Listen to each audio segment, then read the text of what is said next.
As we think of the incredible evil we've witnessed in the last weeks, through bombs that are being dropped, through snipers opening fire on helpless civilians, I've wondered about a word, and that's the word forgiveness. How do you forgive those people? How do you move ahead? It's one thing, though, if we're removed from the situation. But what about your story today that you're dealing with? Somebody has said something to you, someone has acted inappropriately to you. Perhaps you've been a victim of a sexual assault. Maybe you've been the victim of a financial misdealing and you've been left holding the bag and the bag is empty.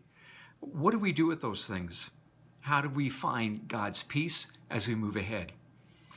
On occasion, I've sat in church and I've listened to someone preaching and I'm thinking, did they just read the script of my life? Did they do a download? And how do they know what I'm going through in my life? And so perhaps today, as I just share these few words, God is going to speak to you and remind you that whatever has happened to you, you've gotten stuck because you've chosen not to forgive. I know the crime can be heinous and horrendous, but God is more than able to help you to release the person from the wrong they've done to you so that you can move on in His freedom.